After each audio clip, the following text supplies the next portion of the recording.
Bir tür stüdyo çıkıyor ve bize şunu söylüyor. Kapıyı açtığında karşına ne çıkacağını asla bilemezsin. Bir kapıdan giriyorsun ve saniyeler sonra kendini bambaşka bir yerde buluyorsun. Bir tarafta gerçekçi bir askeri operasyon, diğer tarafta bilim kurgu atmosferi. Üstelik bunların arasında herhangi bir yükleme ekranı da yok. Ama Black State'i ilginç yapan şey sadece grafikleri değil. Çünkü bu oyun aynı anda 3. şahıs nişancı, gizlilik, yakın dövüş, taktiksel gadgetlar, yavaşlatılmış zaman ve bilim kurgu gizemini bir araya getirmeye çalışıyor. Peki bütün bunlar gerçekten bir oyuna dönüşüyor mu? Yoksa Black State sadece Unreal Engine neler yapabildiğini göstermek için hazırlanmış inanılmaz güzel bir teknoloji demosu mu? Bugün Black State'in bütün detaylarına tek tek bakıyoruz sevgili dostlar. Öncelikle hoş geldiniz. Ben Tugay. İyi seyirler diliyorum. Bu arada bu tarz oyunların incelemesinin devamının gelmesini istiyorsanız kanalda abone olup beğeni atarsanız, yorumlarda da fikirlerinizi belirtebilirsiniz. Fikir alışverişi de yapabiliriz sevgili dostlarım, ama nacizane bir sizden ricam vardır. Saygı ve sevgi ölçüsünü fazla kaçırmayalım lütfen. Ricam budur. Peki Black State nedir? Black State İstanbul merkezli Türk Studio Motion Blur tarafından geliştirilen tek oyunculu, hikaye odaklı,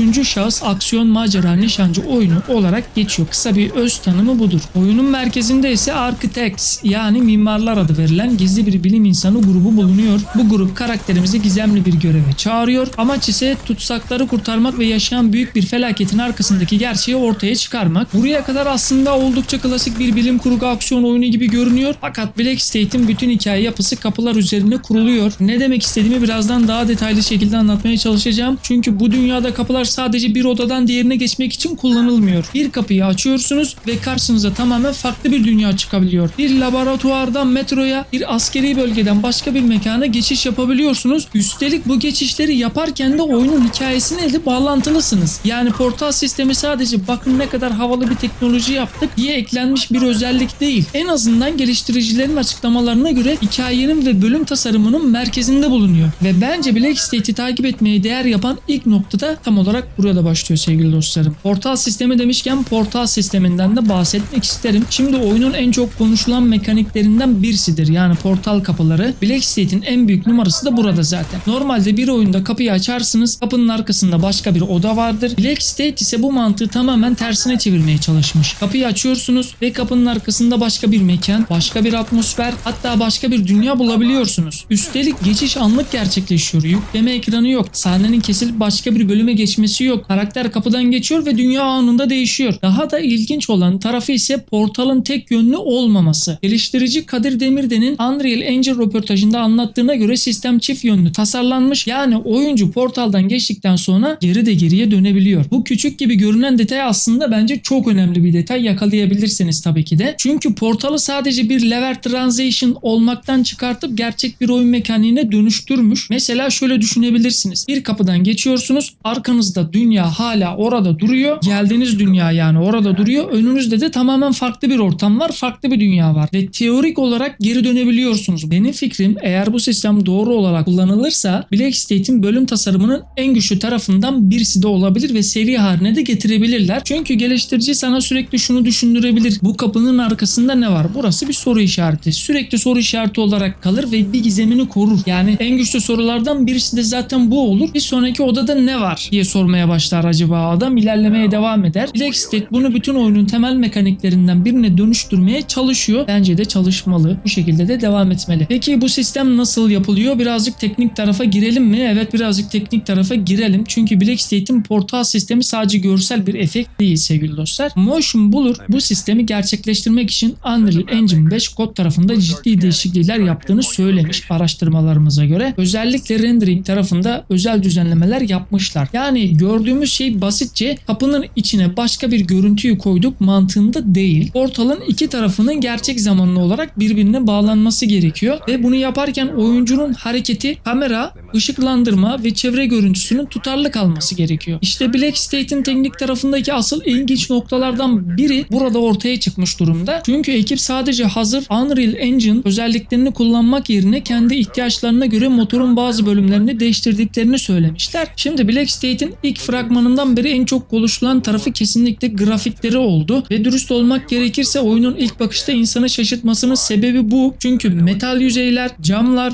ıslak zeminler, ışıklandırma, karakter detayları Bu aradaki arka planda da görmüş olduğunuz gibi dikkatlice bakarsanız her taraftaki çevredeki küçük objeler, bütün bunları birleştirdiğinizde Black State'i gerçekten çok yüksek bütçeli bir oyun görüntüsü vermeye çalışmışlar. Ama burada önemli bir detay var. Black State Unreal Engine 5 kullanıyor olsa da ekip oyunun görsel yapısının tamamen hazır Unreal Engine 5 özelliklerini bırakmamış. Motion Blur firması özellikle Lumen, Nanite kullanmadıklarını, bunun yerine kendi çözümleri ve özel pipeline'ların üzerinde çalıştıklarını açıklamışlardı zaten. Ayrıca ekip shader sistemi, load üretimi, post processing ve volumetrik efektler üzerinde yoğunlaştığını da söylemiş. Yani amaç sadece Unreal Engine'ı aç, ayarları ultra yap değil. Kendi üretim pipeline'larını oluşturmak. Bu da zaten özellikle küçük ekipler için ciddi bir iş yükü demek sevgili dostlar. Burada Black State'in arkasındaki ekibe de değinmek gerekiyor. Çünkü Motion Blur kendisini bağımsız bir stüdyo olarak konumlandırıyor ve ekip uzun yıllardır gerçek zamanda oyun motorları ve görsel teknoloji üzerinde çalıştığını söylemişti zaten. Black State için ise geliştirme başlamadan önce yıllarca araştırma ve ön hazırlık yaptıklarını, yaklaşık 500 sayfalık bir oyun tasarımı dokümanı hazırladık söylemişlerdi. Bunların hepsi kendi açıklamaları sevgili dostlar. İsterseniz bunları da herhangi bir yerde dile getirebilirsiniz, araştırabilirsiniz. İsterseniz bu insanlara da sorabilirsiniz. Bunlar benim kendi kafamdan uydurduğum şeyler değil. Kendi fikirlerim var. Firmanın söylediği fikirler var. Oyunun fikirleri var. Oynadığımız kadarıyla fikirler var. Hepsinin birleşiminin sözcükleridir bunlar. Sadece firmanın sözcükleri yok burada. Benim fikirlerim de var. Bu dokümanda karakterlerden silahlara, oynanış özelliklerinden hikayedeki detaylara kadar projenin çok büyük bölümünün planlandığını söylediler. Yani Black State'in arkasındaki fikir bir fragman yapalım sonra oyun nasıl olacak bakarız değil. En azından geliştiricilerin anlattığı süreç bu değil ve bunun güzel tarafı da daha var. Motion Blur ekip büyüklüğü A stüdyolarla karıştırılabilecek seviyede değil. Buna rağmen ortaya A kalitesinde görseller çıkarmaya çalışıyorlar. Bu yüzden Black State sadece bir oyun değil, Türkiye'den küresel pazara çıkmaya çalışan oldukça iddialı bir proje olarak ben kendim görüyorum. Çünkü Türkiye'den çıkmış bir oyun olmasına rağmen 20'den fazla oyun içerisinde dil desteği var. Bunun içerisinde İngilizce seslendirme de dahil. Siz diyorsunuz ki bana Avrupa'daki milyon dolarlık firmalar bir oyun yapıyorlar. Çok büyük bütçeli.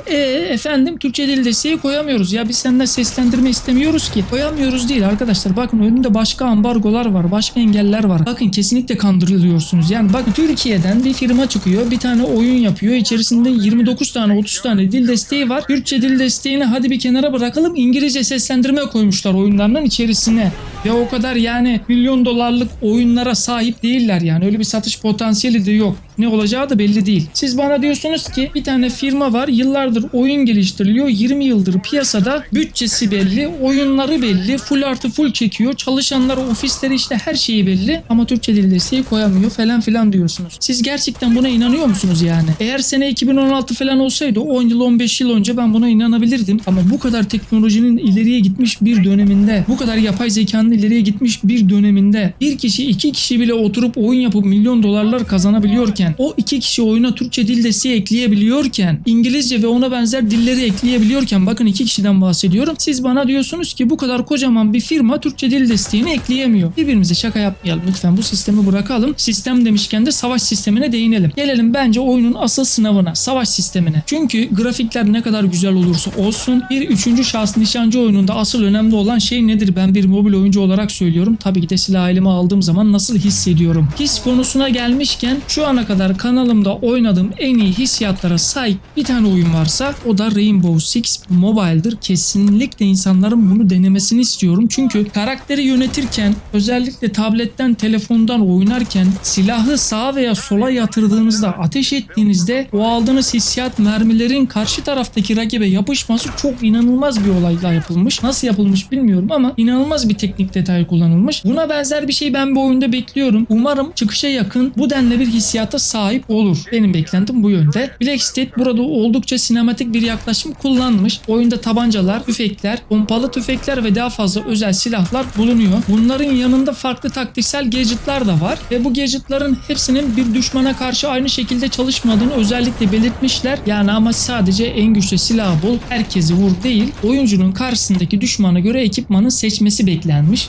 Burası önemli bir detay bence. Çünkü 3. şahıs nişancı oyunlarında çeşitlilik genellikle silah sayısından değil, silahların farklı durumlarda işe yaramasından geliyor.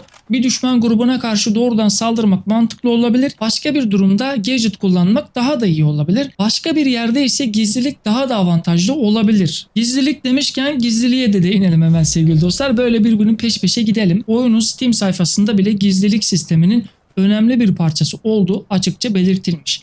Çünkü düşmanlar sadece önünde duran hedefler değil, oyunun resmi açıklamasına göre düşmanlar seni fark ettiklerinde takviye çağırabiliyorlar. Bunu nasıl düşünebilirsiniz? Warframe'deki alarm sistemi gibi düşünebilirsiniz. Düşmanlar sizi görür, alarm çalar, diğer taraftaki düşmanlar da üzerinize gelmeye başlar. Aynı sistem. Farklı yeteneklere de sahip olabiliyorlar düşmanlar. Bu da gizliliği basit bir çömel ve düşmanların arkasına geçme mekaniğinden daha önemli bir hale getirmiş. Çünkü yakalanırsan savaş büyüyebiliyor, işin içine daha fazla düşman giriyor ve özellikle RoboSapien'lar devreye girdiğinde savaşın dengesini değiştirebiliyorlar. Bu yüzden Black State'de oyuncunun sürekli kendine şimdi saldırmalı mıyım veya biraz daha bekleyip sessizce mi ilerlemeliyim diye sorması gerekebilir sevgili dostlar. Burada oyunun belki de en sinematik taraflarından birine geliyoruz. Yakın dövüş ve öldürme animasyonlarından bahsetmeye çalışayım sizlere. Black State'in resmi açıklamasında yüzün üzerinde sinematik öldürme hareketinden bahsedilmiş. Yani yakın dövüş sadece E'ye bas adam öldü şeklinde tasarlanmak istenmemiş. Kamera düşmana yaklaşıyor, animasyon devreye giriyor ve oyun birkaç saniyeliğine klasik 3. şahıs nişancı görünümünden çıkıp daha sinematik bir aksiyon sahnesine dönüşüyor. Burada Motion Blur'un gerçek dövüşçülerle motion capture kullanması da devreye girmiş. Ekip Türk MMA dövüşçüleri Murat Kazgan ve Kaan Kazgan ile çalışarak 110'dan fazla dövüş animasyonu yakaladığını açıklamış. Bu bence önemli bir detay. Çünkü animasyonlardaki ağırlık ve hareket hissi bir aksiyon oyununu güzel görünen bir oyundan iyi hissettiren bir oyuna dönüştürebilir. Black State'in aksiyon tarafındaki bir diğer özellik de zamanın yavaşlaması, bullet time. Ve bu özellik oyunun sinematik yapısıyla birleşiyor. Zaman yavaşladığında sadece düşmanı daha rahat vurduğunuz bir mekanikten bahsetmiyoruz. Aynı zamanda mermilerin, patlamaların ve yakın dövüş hareketlerinin etkisinin de daha belirgin şekilde görebilmesi sağlayan bir özellik. Bu sistem özellikle yakın mesafedeki aksiyonlarda oyuna çok daha sinematik bir görüntü kazandırmış. Ama buradaki kritik nokta şurası. Bullet time sürekli kullanılan bir özellik olursa bir süre sonra bütün savaşların aynı görünmesine sebep olabilir. Firmanın buna kesinlikle dikkat etmesi gerekir. Eğer doğru sahnelerin içerisinde kullanılırsa ne olur? Black State'in imza hareketlerinden birisi olabilir. Düşmanlar diyelim o zaman. Black State'te temel olarak iki büyük düşman grubu görüyoruz. İnsan kuvvetleri ve RoboSapien'lar. İnsan düşmanlar oyunun daha geleneksel askeri tarafını oluşturuyorlar. Ama RoboSapien'lar devreye girdiğinde iş biraz değişebiliyor. Çünkü geliştiriciler bu düşmanların oyuncuyu köşeye sıkıştırmak, çevresini sarmak ve baskı kurmak üzerine tasarladığını söylemiş. Hatta bazı durumlarda insan düşmanlar takviye çağırdığında RoboSapien'ların savaşa dahil olması mümkün olabiliyor. Bu da savaşın dinamik şekilde büyümesine olanak sağlayabiliyor.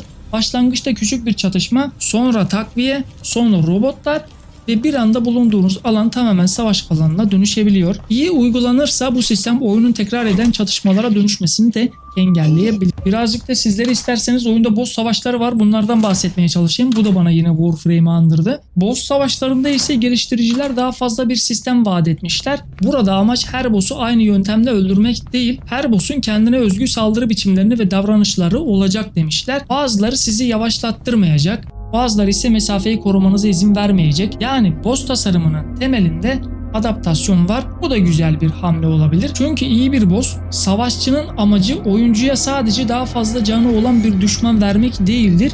Oyuncuya bu düşmana karşı oynama biçimini değiştir demesidir. Yani her girdiğinizde evet bu boss'un hareketi buydu. X bir kişi oynamıştı kardeşim, ben sağa atarsam onu doşlayıp vurabilirim demek değil. Oradaki hareketinin farklı olması ve onu şaşırtmasıdır. Aa bu da mı vardı demesi aslında bence farklılık yaratacaktır. Black State'in görüntülerinde dikkat çeken bir başka nokta da var benim gözümden. Tabii ki de fizikler ve çevre. Yani aksiyona verdiği tepki diyebiliriz buna. Camlar kırılıyor, objeler parçalanıyor, patlamalar çevreyi etkileyebiliyor. Mermilerin etkisi görsel olarak oldukça güçlü görünüyor. Özellikle yakın mesafe çatışmalarında oyunun kan ve parçalanma efektlerinin oldukça sert kullanıldığını görebiliyoruz. Fakat ben burada gerçekten bir detay fark ettim. Oyun yavaşladığında düşmanları öldürürken mermilerin gidişleri ve onların efektleri, renkleri sanki biraz daha soluk kalmış gibi. Burada biraz daha sanki üzerine düşürmeliymiş gibi geldi bana. İlerleyen zamanlarda başka bir betalarda veya oyun çıkmaya yakın ne olur daha dikkatlice bunları da inceleyebiliriz. Ama burada dikkat edilmesi gereken şey şu: fiziksel gösteriş ile gerçek oyun mekaniği aynı şey değil zaten. Bir duvarın parçalanması güzel görünebilir ama eğer oyuncunun taktik kararlarını değiştirmiyorsa sadece görsel bir efekt olarak kalır. Bu yüzden Black State'in Final sürümünde çevre etkileşiminin ne kadarını gerçekten oynanışa etki edeceği de önemli olabilir. Bunu şu anlık bu kadar görebiliyoruz dediğim gibi. Ama ilerleyen zamanlarda ne kadar etkiler, ne olur bunları bilemeyiz sevgili dostlar. Biz sadece gördüğümüz kadar yorum yapabiliriz. Animasyonlardan bahsetmek isterim sizlere birazcık. Burada Motion Blur'un yaptığı motion capture çalışmalarına tekrar dönmek gerekiyor. Çünkü ekip sadece dövüş animasyonları değil, yürüyüş, koşu ve diğer karakter hareketleri için de motion capture kullanıyor. Bu iş için ise Xsense teknolojisinden yararlanılmış. Özellikle MMA dövüşçüleriyle yapılan çekimlerde 110'un üzerinde dövüş animasyonu üretildiği belirtildi. Bunu biraz önce de söylemiştim. Bunun amacı çok daha basit. Karakterin robot gibi değil, insan gibi hareket etmesi. Çünkü foto gerçekçi bir oyunda küçük animasyon hataları çok daha fazla göze batabiliyor. Grafikler gerçekçi oldukça karakterin hareketlerinde gerçekçi olması gerekiyor. Aksi halde ortaya çok güzel grafiklerin içerisinde hareket eden oyun karakteri hissi çıkıyor. Çok basit bir his oluyor zaten, onu biliyorsunuz. Black State'in burada özellikle üzerine düştüğü belli ama sesler konusunda bence çok üzerine düşülmemiş gibi. Çünkü silah sesleri olsun, dediğim gibi merminin gidişleri ve efektleri olsun bence çok zayıf kalmış. Umarım bunun üzerine de düşerler. Performans ve optimizasyona geldik ve bence Black State'in en merak eden konularından bir tanesi de burası. Çünkü oyun inanılmaz görünmeye çalışıyor. Ama böyle bir oyunun çalışması başka, iyi çalışması başka. Motion Blur'un kendi açıklamalarında performans konusu özellikle vurgulanmış zaten. Oyunun sadece yüksek seviye ekran kartlarına sahip insanlar için yapılmasını istemediklerini ve geliştirme sürecinin başından itibaren performans hedeflerinin belirttiklerini söylemişler. Hatta Jess gösteriminde çok yüksek kare hızları gösterdiklerini belirtmişti. Oyunun Nvidia tarafında ise Ray Tracing, DLSS ve refleks teknolojileriyle destekleneceği açıklanmış durumda. Nvidia'nın güncel sayfasında Black State için DLSS 4 ve Ray Tracing desteği belirtilmiş. Çok güzel bir haber. Daha da ilginci nedir biliyor musunuz? 2026'da Nvidia Black State için DLSS 5 destekleyecek oyunlar arasında da gösterdi. Bu da çok önemli bir detay. Gerçekten inanılmaz bir başarı diyorum. Fakat burada çok önemli bir ayrım da var. DLSS 5 final performansını şimdiden değerlendiremeyiz. Onun da bilgisini vereyim. Çünkü bu teknoloji hala çıkış öncesi aşamasında. Dolayısıyla videoda Black State'i şu an ekran kartındaki şu FPS verir gibi kesin bir cümle kurmamak gerekiyor. Veya optimizasyonu çok iyi de olur demek gerekmiyor. Ama orta segment bilgisayarlarda gerçekten iyi çalıştığını söyleyebilirim. Kesinlikle kötü çalışmıyor. Sizi üzmeyecek derecede yani şu anlık. Bence daha da iyi yerlere gelecektir. Çıkış sürümünü görmeden bunu da söylemek zaten doğru olmaz. Piyasadaki en büyük soru: bu oyun sadece grafik mi? Evet. Şimdi herkes bunu soruyor ve çok araştırdım. Gerçekten bu çok sorulmuş. Black State hakkında benim en çok konuşmak istediğim nokta da burası zaten. Çünkü oyunun etrafında iki farklı görüş var. Bir taraf diyor ki, yani yayıncılar ve YouTuber'lardan bahsediyorum şu anda, bu inanılmaz. Türkiye'den böyle bir oyunun çıkması bile büyük olay demişler. Diğer taraf ise kısaca şunu diyor: grafikler güzel ama oynanış nerede? Yani çöp kategorisinde benim için. Grafikleri dışında oyunda bir bok yok demeye getirmişler. Ya aslında iki tarafın da haklı olduğu noktalar var. Black State gerçekten çok etkileyici görünen bir oyun. Bu benim gözümden böyle gözüküyor. Portal sistemi çok ilginç geldi bana. Silah çeşitliliği var mı? Var. Oyun içerisinde gizlilik var. Yakın dövüş var. Bullet time var. Boss sistemi var. Robo Sapien'lar var ki benim çok hoşuma gider. Ve geliştiriciler bunların üzerine ciddi teknik çalışma yaptıklarını söylediler. Ama bütün bunların gerçekten iyi bir oyun oluşturup oluşturmayacağı çıkış sürümünü belirleyecek. Çünkü şu an gördüğümüz görüntülerin önemli bir bölümü geliştirme aşamasındaki sürümlerden ibaret. Ve gerçekten göze hitap eden görüntüler. Şimdi birbirimizi de kandırmayalım. Örneğin IGN'in Jess 2025'te yayınladığı oynanış görüntüsü açıkça alfa ve geliştirme aşamasında olduğunu, aynı oyunu temsil etmediğini de belirtmişlerdi. Bu nedenle Black State'de şu an kesin bir 10 üzerinden 10 veya bu oyun kesin patlar demek bana göre yanlış. Ama şu anki haliyle bile 10 üzerinden kesin 7 alır diyorum. Ben bunu söyleyebilirim. Ama aynı şekilde bu sadece Unreal Engine demosu. Demek de şu ana kadar gösterilen oynanış miktarı düşünüldüğünde fazla kolayca olur. Çünkü ortada sadece birkaç saniyelik CGI görüntüsü yok. Gerçek oynanış gösterilmiş ve insanlara da oynatılmış durumda. Gerçek savaş mekanikleri gösterilmiş. portal sistemi gösterilmiş ve ekip teknik olarak oyunun arkasındaki ciddi bir çalışma olduğunu zaten göstermiş. Bunu da ispatlamış durumda. Ve gelelim sonuca. Benim Black State hakkındaki düşüncelerimi sizlere söyleyeyim. Bitirelim sevgili dostlar. Bu kadar yeterli. Şu an için Black State'in en büyük gücü bence potansiyelidir. Çünkü oyun aynı anda çok fazla şey yapmak istiyor. Foto gerçekçi grafikler, tek oyunculu sinematik hikaye, gizlilik, TPS çatışması,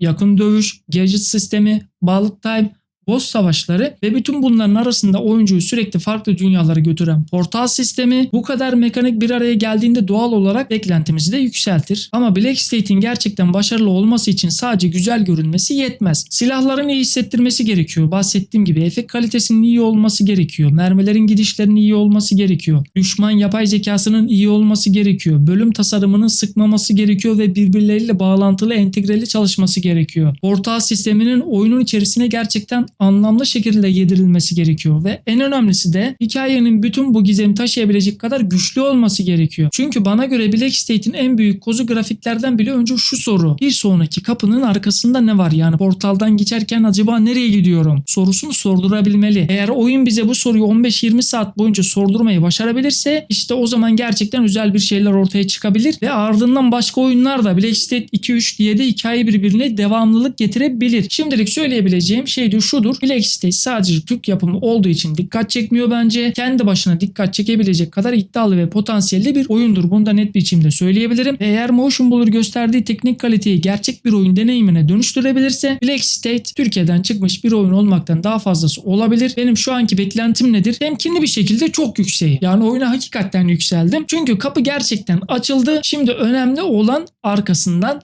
ne çıkacak? Buraya kadar da izlediyseniz çok teşekkür ederim. Bu tarz oyun incelemelerinin devamının gelmesini istiyorsanız yorumlarda fikirlerinizi belirtmeyi unutmayın. Kanalıma abone olmak isterseniz çok sevinirim. Beğeni de atarsanız çok mutlu olurum. Hoşça kalın efendim. Sağlıcakla kalın.